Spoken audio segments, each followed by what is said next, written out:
நேற்று இது தொடர்பான தகவல் வந்தவுடனே பாரதிய ஜனதா கட்சி சார்பில் எங்களோட தலைவர்கள் தங்களோட கருத்துக்களை தெரிவிச்சிருக்காங்க.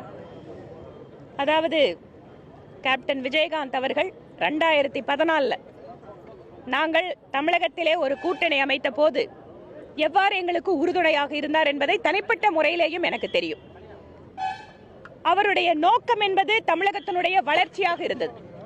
2014 பிரதமர் மோடி அவர்களுக்கு ஆதரவாக மறைந்த கேப்டன் விஜயகாந்த் அவர்கள் எந்த அளவிற்கு பிரச்சாரம் செய்தார், அவருடைய எண்ணம் சிந்தனை எல்லாம் மிகுந்த உயர்வானதாக நாட்டினுடைய நலனை வைத்திருந்தது. ஆனால் திருமதி பிரேமலதா விஜயகாந்த் அவர்கள் நேற்று இந்த முடிவு எடுத்திருப்பது ஒரு வருத்தத்திற்குரிய விஷயமா பார்க்கிறோம். தமிழகத்தினுடைய நலன் கடந்த 5 ஆண்டுகளாக எவ்வாறு சீரழிக்கப்பட்டிருக்கிறது என்பதை அவர்கள் புரிந்த பின்பும் கூட பல்வேறு கூட்டங்களில் அதை பற்றியெல்லாம் பேசிய பிறகு கூட திமுக கூட்டணியில் அவர் இணைந்திருக்கிறார் என்பது நிச்சயமாக தமிழகத்தினுடைய நலனை அவர் சிந்திக்கவில்லையோ என்கின்ற சந்தேகம் எங்களுக்கு இருக்கிறது. அதனால் திமுக கூட்டணி என்பது இன்று மக்களை போதைக்கு இழுத்து செல்லக்கூடிய ஒரு அரசுக்கு இருக்கக்கூடிய ஒரு கூட்டணி.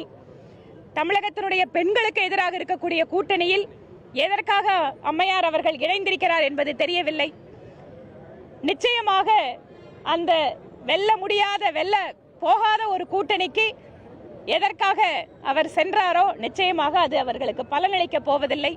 ஆனால் தேசிய ஜனநாயக கூட்டணி இதோ ஒவ்வொரு மாவட்டங்களிலேயும் அத்தனை அரசியல் கட்சிகளும் கூட்டணியில் இருப்பவர்கள் எல்லாம் ஒன்றாக இணைந்து இந்த மக்கள் அரசினுடைய தவறுகளையும் அவர்களுடைய தோல்விகளையும் ஒவ்வொரு இடத்திற்கும் எடுத்து சென்று கொண்டிருக்கிறோம்.